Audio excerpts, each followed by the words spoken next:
Thank you so much for listening to the Talking Classical podcast. I really hope that you enjoyed this episode. Don't forget that you can subscribe to the Talking Classical podcast and you'll receive a notification every time a new episode is released. You can also follow the Talking Classical podcast on Twitter, on the Talking Classical blog, and on Facebook and YouTube. Many thanks for listening once again. I hope that you'll be able to join me for the next episode very soon.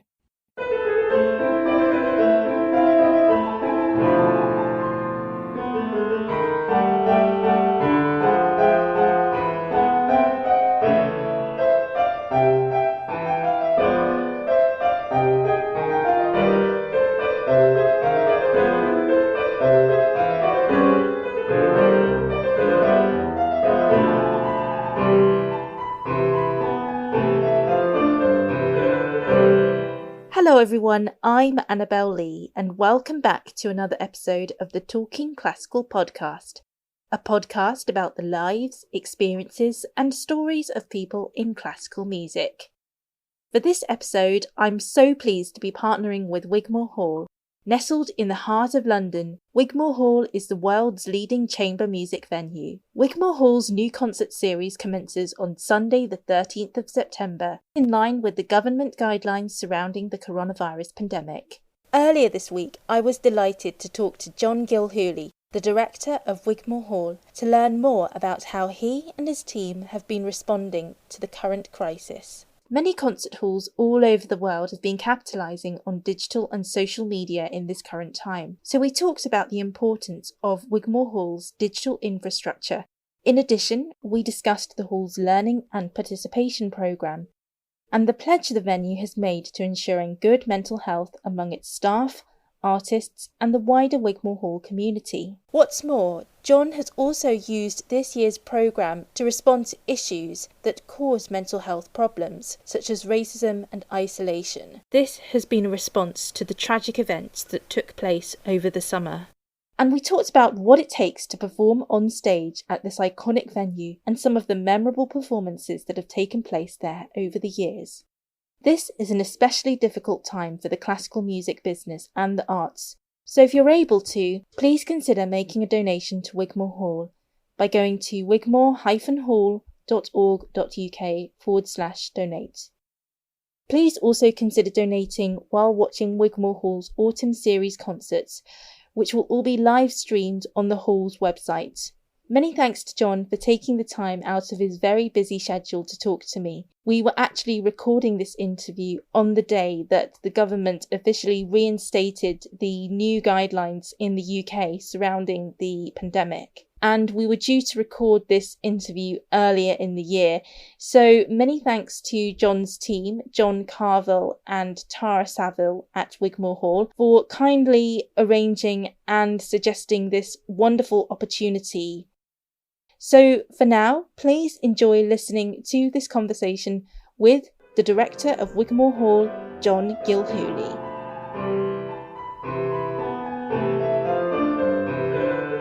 With the new guidelines that came in yesterday, how have you and the staff and those in the community at Wigmore Hall been coping? Well, we stay very positive. I try to stay very positive, certainly. Yes. There's no point in complaining. Because everybody's in some degree of trouble and we just have to find creative solutions and best way out of this. We're awaiting clarification. I'm actually in direct conversation with DCMS, with some top officials there, just to clarify that we can in fact go ahead next week. We assume that we can because if cinemas go ahead and places of worship, the rule seems to be about social gatherings.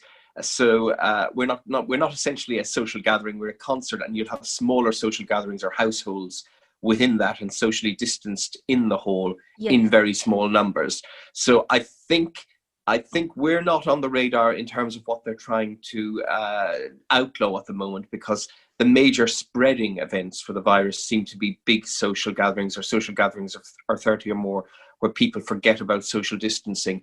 And we're certainly going to enforce social distancing very much in the hall. Staggered entry times for the audience so that they avoid crossing over each other. a certain amount of people in every row, rows being filled in such a way as people arrive that you don't cross over your neighbours, antiviral fogging of the seats and the auditorium before and after concerts, taking temperatures on arrival, and a contact tracing system in place.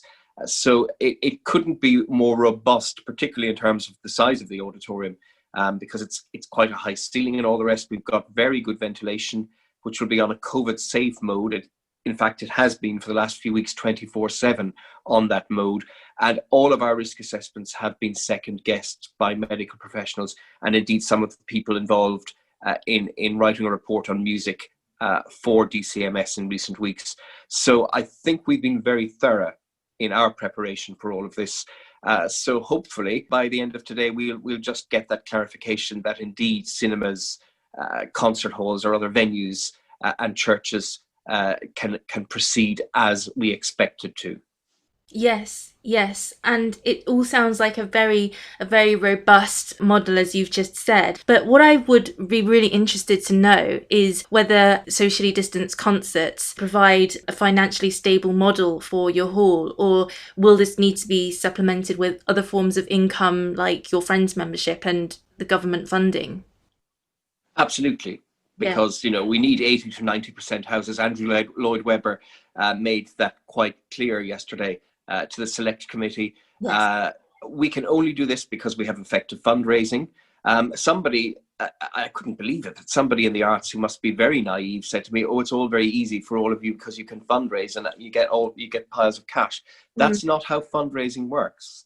This has taken 15 or more years to build up a network of donors who are willing to be approached to help us. And indeed, one donor has said they will help us if we get into serious trouble down the line and we don't exhaust all of our other options. Yeah. So, we're going to have to dip into our reserves, and we've been losing $500,000 in revenue every month since we closed in March. We're going to hopefully hang on to as many members through Friends membership and other memberships as possible. There will be an income from broadcasting, from online streaming, where we will encourage donations. So no, it doesn't make financial sense at all, but we've come up with a model that can work for now. So, there's been no magic wand, money hasn't fallen from the sky. Yes. And we're working very hard and have had to work very hard to get into this position. And it's not sustainable in the long term. We can do this until Christmas. In fact, we do it twice a day. There'll be concerts in September and October. And then in November and December, we'll only be open 1 or 2 days a week. And I'm not going to say yet what we'll do in the new year, because we have indeed applied for DCMS funding from that 1.57 billion that was announced a few months ago. So it's not easy for Wigmore Hall. And we haven't had a soft landing. Everybody's in trouble. And, some of us were in a good position at the beginning of the pandemic with reserves through prudent management over many years and fundraising. But of course, as the pandemic goes on, and this could be an 18-month crisis before we can have full audiences back to the hall and can operate a full program, all of us in the arts and all of us in live performing arts are in danger sooner or later of running out of cash. And that applies to Wigmore Hall just as much as it does to the South Bank or the Opera House or any other institution in London or throughout the land. So I think it's very important to say, no, it's not easy. And just because we didn't make a big song and dance about it, and up until now, I've framed everything I've said in the most positive way possible, because I think certainly with government looking at us, we can't be seen to be shroud waving or asking for special pleading. But in no way should that take from the message that the hall has had a very hard time. So in speaking up for the industry as a whole, and in trying to be generous about that, it was surprising that one other administrator in the industry put that to me. And I feel I need to dispel that notion straight away. And that sort of language coming from anybody in the arts is very dangerous, because it's not long ago, it's only a decade ago, that a government was proposing pulling state funding and going towards a more American model. And I know they've looked at this again recently, where state support from the art is diminished and taken away, and where government assumes that we can all build up huge endowments just as people have, institutions have in the States over many decades. That's not possible either. It takes so long to build up the confidence and the trust of donors. They need to see a good track record. They need to see all sorts of visions for the future and cases for support. So that sort of language is just not helpful. And it's very ungenerous of anybody who's talking like that. So in what ways can people help to support the Hall financially then in these difficult times? Well, the most important thing is if you watch a concert, because we're not going to ask you to pay a ticket price for watching a concert online, give us a donation if you can.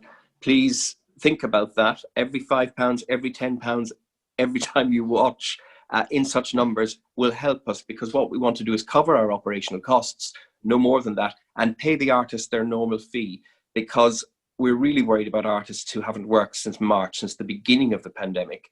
And by September, and we're in September already, that means they've had 6 months without work, by Christmas, 9 months. So we feel that we owe them their full fees. We're not going to say, come and perform for a smaller fee. We want to pay them their full fees. And the only way we can do this is through effective fundraising and through people giving when they watch the concerts. Yes. You talked about the online broadcasting of your concerts there. And I remember that the last time we met, we talked about the importance of what you've termed the digital infrastructure upon the outreach of Wigmore Hall. And within this century, your venue has become a pioneer in digital media. So in terms of your digital infrastructure, what successes and developments have you observed within the last 5 years? And I imagine that your digital infrastructure couldn't have been any more timely and important for a moment in history like this. Well, no, because we couldn't have done our June broadcasts. We would have done those under our own auspices. Yes. And Radio 3 very kindly and very quickly came in as the partner on that. And again, from next week, we're going to have 100 concerts between now and Christmas, minimum 30 of which Radio 3 will join us as a partner, and the other 70 online under our own auspices. In 2012, I can remember saying that I felt that every arts organisation can become its own broadcaster, should be thinking about becoming its own broadcaster. And that's certainly what we have become. We invested then after 2012 in a proper studio infrastructure whereby we can broadcast every concert. And that's been exceptionally useful in this period and meant that we could give that glimmer of hope to artists and throughout the industry in June, and again will get us through until Christmas. My only worry about all of that is that, of course, at some point audiences might get tired of watching things online, because there is nothing like the live. The figures are very encouraging, and while people can't attend concerts in great numbers, it's useful to have this going on. I'm not quite sure if there's a sustainable business plan around all of this. And certainly over the last 5 years, we've been able to broadcast free of charge many concerts to every demographic right throughout the world where that's needed. That leads me on nicely to my next question. Do you fear that at this current time, live stream performances might be at risk of replacing your live performances in the concert hall, or do you see them working hand in hand with each other? Well, as I said earlier, there's nothing to beat the live experience. What's very interesting is that we're engaging with a much younger demographic, and we're getting lots of comments and questions on Periscope and on Facebook, Instagram, all that sort of thing, from much younger audiences under the age of 30, and they're experiencing intimate chamber music for the first time, and that's very encouraging. So if anything, this is an audience development initiative, and certainly we should be building strategies around that. I'm not worried about it taking from the live audience, from the interest in the live, because it's a completely different experience. So if anything, as we have planned since 2012, this combination of broadcasting and doing live concerts, which we've been doing all over those years anyway, has been building up a much younger demographic, a much broader demographic, even across all age groups. And our under 35 ticket scheme with Classic FM is another example there, where we have 25,000 tickets for live concerts in the hall itself available at £5 for anybody under the age of 35. A lot of that has been done through social media, and a lot of encouraging people to try that and to come to the hall and to break down any perceived barriers of entry, or any barriers that people have to trying chamber music. We've been able to eliminate that through broadcasting and through giving tasters in a way online, and that's been very, very useful in building that new audience. Yes. Have you found that with the live streaming and the social media, you've been able to reach a global audience too? Perhaps people who might not have had the opportunity to come to the Wigmore Hall in person and to travel to London? Yes, anybody with an internet connection anywhere in the world can now tune into Wigmore Hall, and that's absolutely brilliant. And again, my post bag tells me a lot, my emails and even handwritten letters, which people still take the time to write. It's always wonderful, coming from all over the place all the time, telling us how much they enjoy our broadcasts and how they're engaging with us. And of course, our outreach and learning program for younger people with schools and with young adults, there's plenty of that online as well, and there will be more. So we know that we're reaching a worldwide audience. And during Mitsuko Chida's, or Mark Padmore's and Mitsuko Chida's Winterreise, which was the very last June broadcast, we estimated that live between Radio 3 and under our own auspices on every one of our digital platforms, we had about 1 million people either listening or watching. And the feedback from that from all over the world, obviously there was a Japanese element because of Mitsuko, but certainly a huge audience in the United States and right throughout Europe. And that's very heartening to get those messages of support and people just to tell us that they appreciate us. And that at a particularly bleak time, because June was still early in the pandemic, that we were bringing comfort to people through that series and through that daily music. And let's see what September brings. I suspect the viewing figures and the listening figures will be very high in September. Given that lockdown has eased a little bit, the emotional impact mightn't be as high. And because there was very much a sense of a musical community coming together when we were all still more or less locked down in June, to celebrate and our music and to listen as an online community. That was definitely there. And musicians writing to each other on social media and exchanging messages, wishing each other luck, discussing the concerts, audiences doing the same thing, of course. That was a wonderful engagement, and reviews coming out an hour or two later on the national papers online. Very unusual circumstances, very intense, very moving, and something that I think will linger long in the memory for many of us. That is a remarkable achievement. And a few years ago, whoever was managing the social media and the Twitter for Wigmore Hall, I remember that the tweets were very exuberant and quite whimsical. Would you be able to talk to us again about why you felt it was important to create, I suppose, a different tone of voice for the Wigmore Hall at that particular time, and has that changed over the last few years? Well, it's changed because the person who was managing the Twitter account at that time is too overloaded to do anything else now. So that voice is still with us, very much still with us. But we decided that should be kind of short, sharp campaign. It lasted for about 18 months. Yes. And it had run its course, and you quit while you're ahead on that. Yes. And it was slightly irreverent, and Yes. it got us tens of thousands of followers. It also got us to know. It got us to know the community out there online personally, because we had Twitter parties and all the rest, and it wasn't just talking to them online. So we know all those people now who come to the hall regularly, who are the Twitterati, for want of a better expression, and that's a community within itself, and they all talk to each other and exchange views on concerts and artists, and that's always very interesting. But it was also, to break down barriers, that this is not a club. You don't have to read music to enjoy music. Don't be intimidated about Wigmore Hall. There's nothing to be afraid of. Come through the door. Yeah, you won't be judged on whether or not you've taken piano lessons in the past, or what you're wearing, or where you come from. Those days have gone, and that's what the Twitter account was signaling at the time. That we're a very serious international venue. We stand for the highest quality in music, but that doesn't mean it's not fun, and that there should be a wider sense of community, and any perception of it being a closed door or a closed community is inaccurate. And I think we successfully got away or did away with some of that perception. Unfortunately, no matter what you put in front of people, you say we've co-commissioned 500 new works by living composers in the last 10 years. We've got 20 to 30,000 young people coming through the doors for £5 tickets. There are some people who always say, oh, well, you're a bit dusty.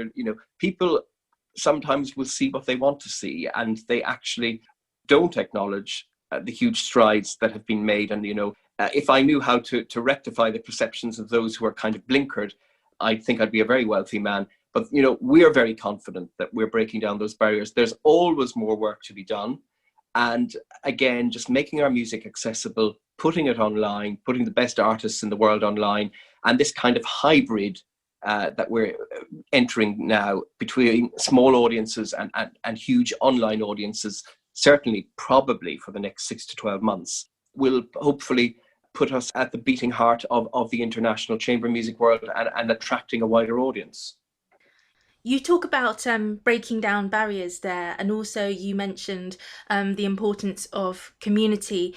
And I know that your learning and participation strand is something that's very important to the Hall. Would you be able to tell us a little bit more about that? Well, yes, actually, I'm really heartened and surprised that we can do quite a lot of the work we used to do before lockdown with various disadvantaged communities. We're doing that online now. So, for instance, we work with refuge centres, with women and families who have suffered domestic abuse and who have left home and are in a centre. We're able to do that work online. We're able to do some of our chamber tots work with the under fives online, and we're actually able to do some of the work, the very valuable work that we do with people living with dementia online.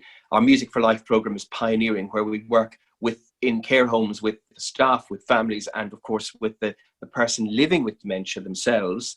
And people can live well with dementia. We don't use the word suffer in relation to dementia, because we want to keep the message out there that you can have a good life, particularly in those early stages of dementia.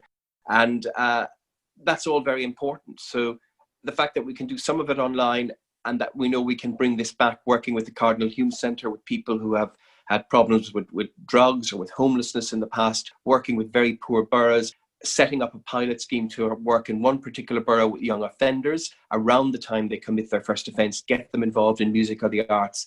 Hopefully they won't commit a second offence, and working very closely with colleagues there who have worked at Carnegie Hall on a similar project.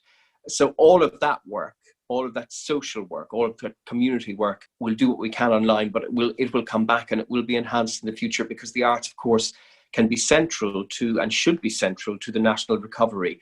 The arts and access to the arts is the universal right of every citizen, and communities or individuals who are denied access to the arts or who perceive barriers to entry can often feel left out and locked out or left behind. And now more than ever, we need to give a voice to those communities, given all the sorts of social things and social issues that have been heightened during the pandemic, particularly in relation to isolation or to racism. Yeah. We need to embrace all of that, and very much we can be part of a better world in post-pandemic life. So that's why it's so important that the government continues to support the arts and supports us in everything that we do, because giving young people, or giving people of any age, but particularly young people, access to the arts gives them the confidence to explore and to create and to challenge society and to make change happen. And as I said, more than ever, given some of the things that have happened in the States and here and throughout the world over the summer, we need these ways to help society be a more cohesive whole and a better place. And I think that ties in with my next point as well, because I was really pleased to see that Wigmore Hall has now made a pledge to mental health and well-being among your staff. What steps have you been implementing to ensure good mental health among your staff, your artists, and those in the wider Wigmore Hall community? Well, it's just part of general well-being. There should be no stigma around mental health, and I'm very clear about that as the chief executive, as the leader of the organisation. I say it all the time to the staff that there is no stigma around mental health. It is just another condition. And we all face crisis in our lives at some point, and a mental health crisis is a terrible thing to have to face. And we're there to support any member of staff who wants us to support them, who wants, if they don't want to talk about it, that's fine. But we are there, and we've got external supporters, external support that can help staff in confidence as well. Obviously, I see an awful lot of performance anxiety backstage. So how we deal with that, if you're confronted with it face to face, how we train staff backstage to deal with that, and how we encourage better mental health amongst our artists, how we engage with agents or others in all of that. And just the whole issue of suicide and just getting people to talk. In January, and I still hope that we can go ahead with it, some singers, and this is a particularly male problem, and that's not me being sexist on this, but the month of January is the highest month for male suicides, somewhere between the 10th and 20th of January. Young men between the age of 30 and 50 take their lives in great numbers in that period, something to do with post-Christmas and bleakness. It's not as bad for women in that period. Of course, anybody can suffer a mental health project. So 5 male musicians have agreed to cycle from Truro and end up at Wigmore Hall, taking their own mental health journey. Oh, is cycling. This David Webb? That's right, yes. Karen Howard's partner. And we'll end up, that's right, they'll end up at Wigmore Hall and perform Winterizer together. So David will take off from there. And that's very important that we do that. Yes. And of course, anything that we can do around mental health for men or for women. As I said, that's a particularly bad month for men. And then just looking at mental health in various communities, stronger links with Black History Month, certainly stronger links with the Black community going forward. We, pre-lockdown, devised a 5-year diversity plan. And already you can see in our autumn programme, very many artists of colour and artists from all sorts of diverse backgrounds appearing in the autumn series. A special focus on Julius Eastman, who died in the 1980s or early 90s in New York, who was a minimalist Black composer, outstanding. And Apartment House will bring his work to us in the first week of our programming, and that's very important. He died of AIDS and was kind of forgotten, and suddenly has been rehabilitated. But he expressed his background through music, and also his isolation and the racism that he faced in his life, and the desperation at that time of what was back then a terminal illness. That all comes out in his music. And I think that's very important, that we highlight going forward neglected voices from the past. There's a female Irish composer, Ina Boyle, who Janet Baker brought to the whole with some songs in the 1960s. We revisit her works later in the autumn, and there's a special recording of those songs. So just looking at diverse communities and looking at better ways of bringing music to the core.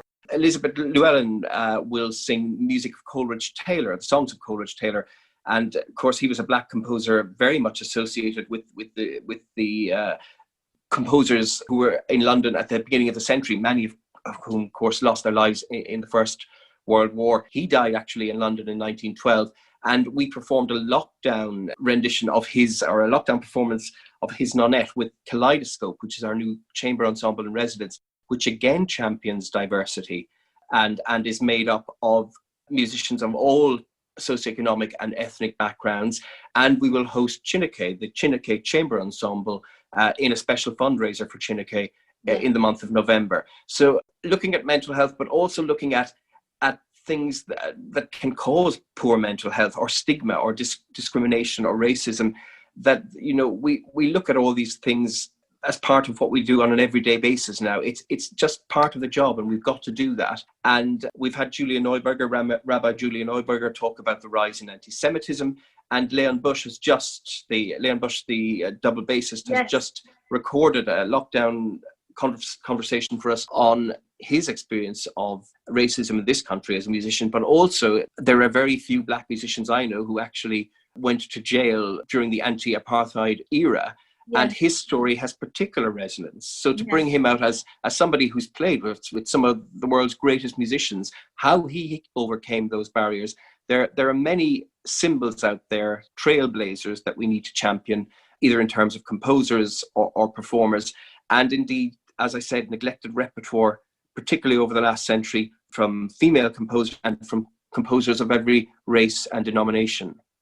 Yes, we had Leon on the podcast a few months ago, and it was a true privilege to have him on to talk about his story. I imagine Roderick Williams will be featuring in your season too? Yes, Roderick is a regular at the Hall, yes. And he did a very interesting concert for us in June, where he questioned gender, because he sang what are sometimes regarded as songs written for women. Yeah. And he quite rightly made the point that actually the songs he chose could be sung by anybody. So, as we move on, as we move into the 21st century, we need to examine all of these things and to do things better, all the time maintaining quality. Yeah. So, I don't believe in quotas unless they're matched up with quality. So, if you get a date at Wigmore Hall, if you're involved in our learning program, if you're given an opportunity on stage, you've got to be of the highest international standard. But we've got to work harder as promoters to reflect diverse society across our programming. And there is no excuse now. We're doing it. Lockdown has given, I think we have 10 singers of colour between now and January. Mm-hmm. And the fact that many artists weren't able to get here, and I was able to revise the program very quickly, I could focus on that and react to some of the events over the summer. And that's a great privilege. And also to know that it's not just the people in the hall, because even if it was a full hall, it would only be 550 people, mm-hmm. that perhaps hundreds of thousands of people, in fact, hundreds of thousands of people will be watching these concerts online. So Golda Schutz, who sings at the last night of the proms, joins us later in the season, the violinist Ty Murray. Yes. So all of that is very important. And then looking at Indian and the Indian classical tradition going forward. The Egyptian soprano Fatma Saeed is also with us before Christmas. And again, and looking at Eastern Europe, looking at Poland as an entity, for instance, to me, that's diverse programming. It's looking at a diversity of repertoire and schools of music and ways of playing as well, because it's interesting that the different schools of playing that come out of, for instance, a string quartet from the States sounds very different to a string quartet that comes out of Vienna. Yes, definitely. You mentioned there diversity among your artists as well as the different schools of playing. But what I want to know is ultimately, as you just said, anyone who performs at the Wigmore Hall has to be at the top of their game. So what does it take to perform at the Wigmore Hall, and what do you look for when you are auditioning artists or when you are looking for performers for your programme? Well, obviously, you've got to have the technical ability, you've got to be a performer at the top of your game, be it singer or instrumentalist, and then you've got to tell us something new. So if you're a singer, I would listen very carefully to see, are you telling me something new about the poem that I didn't know before? Is your interpretation different? How is your approach to a particular Beethoven sonata? Or as a string quartet, what is the conversation going on in that particular Haydn quartet between these four musicians? It could be that there's just one phrase and you sit back and you think, I never thought about that before. How musicians approach work. So bringing something of their life experience to us. I'm not a great fan of prodigies because, they're interesting for 10 minutes, but they don't have anything to say. So again, young artists who are beginning to find their own voice, who maybe have struggled in life and bring out those life struggles in their performance, or who understand or have a particular affiliation with a particular composer, or who are young artists who find a living composer that they work very well with, and they become a leading, if not the best interpreter of that other young composer's voice. That's all very important. And of course, audiences vote with their feet. So, if there's no such thing, of course, as one view. So I've got to be very broad-minded in who I book. I can't just book people I like or only according to my taste, although my taste makes up an awful lot of what we do. I've got to have a much wider view and think, well, if 550 people in London really want to hear this person, and I disagree with how they interpret something, but others absolutely adore it, it is not my position to get in the way of putting that person on at the hall. I must let that person go on if they are of the highest international standard. But it's all about freshness of approach and communicating with us and showing something of your inner self, your vulnerabilities as an artist, as a human being. That's what makes a concert interesting. How you take risks on stage, either as an ensemble or as a soloist. That's very exciting.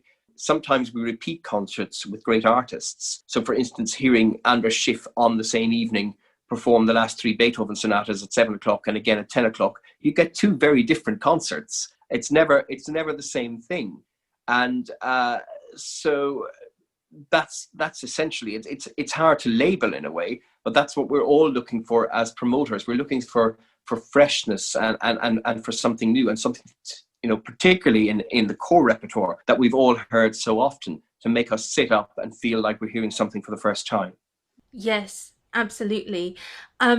You mentioned earlier as well, helping the artists backstage, and something I was really interested to hear, your colleague Sir Clive Gillinson, he said that often he will see performers backstage after they've given recitals at Carnegie Hall in tears, because it's what they've been working towards their whole life. And is that something that perhaps you see at Wigmore Hall among performers? It must be a really emotional experience for them.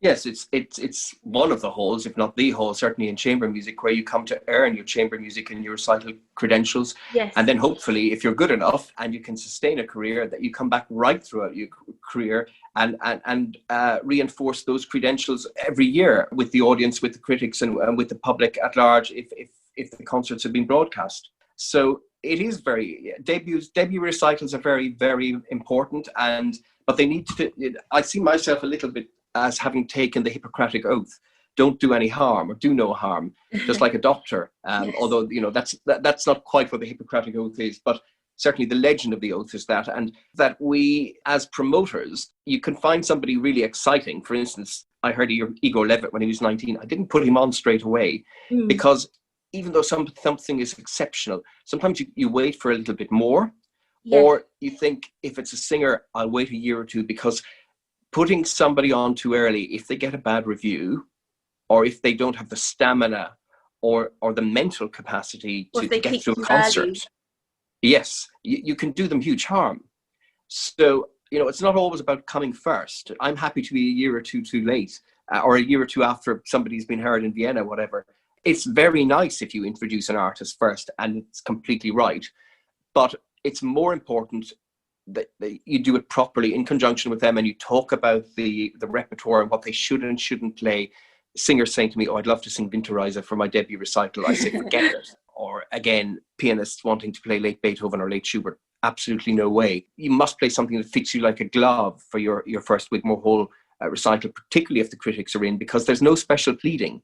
It's a Wigmore Hall recital, and it will be judged against whatever went on the night before or will come the night after, and also against whatever else is going on in London. There used to be a section in the Times in the 70s for debut recitals.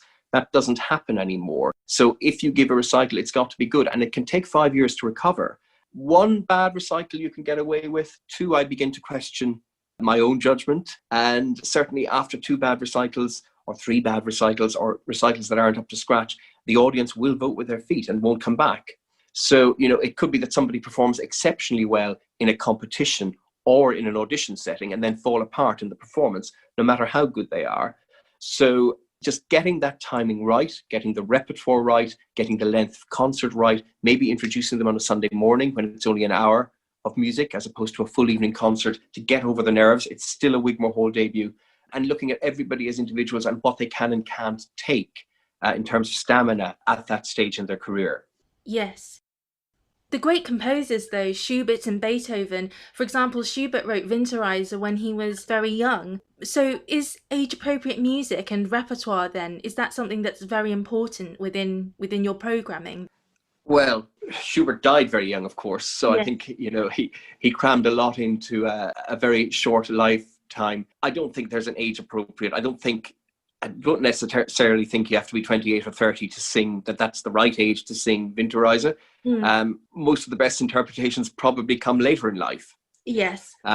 So I don't think you mirror where the composer was in their life to where the artist is. I think life experience in itself will inform, and the amount of times artists approach something, and sometimes with different partners. different musical partners, that will help them grow in their appreciation and the knowledge and what they want to share with us about their approach to a great work. You know, everything is work in progress. Being an artist is a work in progress. You're constantly learning, particularly if you're interested in new music, but even revisiting repertoire that you mightn't have touched for 10 or 20 years, or even a year ago. You come back with a fresh approach. And a young pianist who comes to us in his or her 30s with a Beethoven cycle, I would be very interested to hear what they come back with 20 years later, because it will become, I've seen that with Paul Lewis actually, at different stages in his career, how he has approached Beethoven. And, Andras Schiff wouldn't play late Beethoven in the hall until quite late in his career. And he only brought the Diabelli variations to Wigmore Hall in his 60s.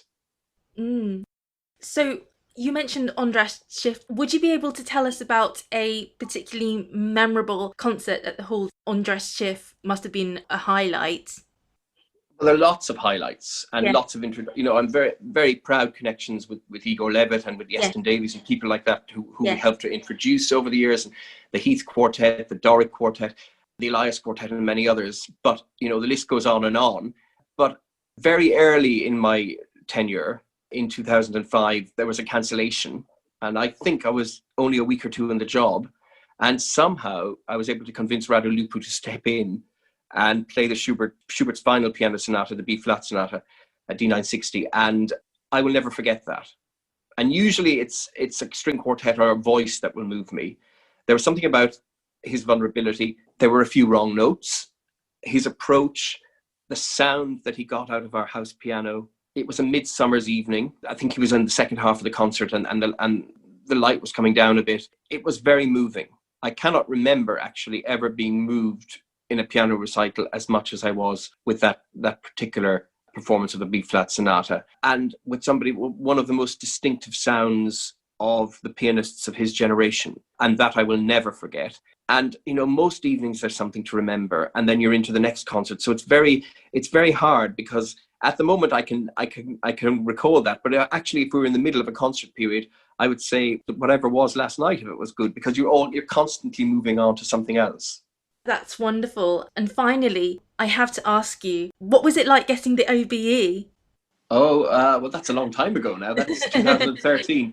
It was very nice. I was lucky that I had the Queen for my investiture, and she told me about her visits to Wigmore Hall to poetry recitals. Oh, yes. Wow. With her sister when they were very young, and when they could actually walk to the hall, because the family home was somewhere near Berkeley Square. Yes. Before the abdication and before her father became king, I think they lived, and then I think they might have moved to York House, but they lived not far from the hall. So she mentioned that, and that was nice to know. And of course, we have links, many of the royal family, certainly the older members of the royal family from the Kent line, the Queen's cousins, the Duke of Kent and Princess Alexandra, are with us quite a lot. Frequent visitors to the hall, and just behave like any other member of the audience, just there to love the music, and that's great. Oh, that's absolutely wonderful. So the new series starts on the 13th of September with or without audiences, and you'll be finding out later today. We'll be finding out later. As I've been speaking, my phone has been vibrating, and I hope that's good news from the DCMS. Let's wait and see. Okay. Well, I will let you go and find out about that news for us all to hear. Mr. Gilhooly, it's been such a pleasure and a privilege talking to you. Thank you so much for your time, and wishing you all the very best for this upcoming series. Thank you very much indeed. And I'm really pleased to confirm that Wigmore Hall will be going ahead with its concert series with a socially distanced audience. Well, many thanks for listening once again. And don't forget that if you're new to this podcast, then please do check out some of the episodes that I've recorded over the last 2 years with some wonderful creatives and performers, and a number of them will be taking part in Wigmore Hall's upcoming series. Please join me next time when I'll be talking to Dr. Maiko Kawabata, lecturer at the Royal College of Music. We'll be talking about virtuosity in the Romantic violin tradition and diversity within the classical music business. Something very important in line with what John Gilhooly said. Meanwhile, please do stay safe, and I hope that you'll be able to join me next time. Bye for now!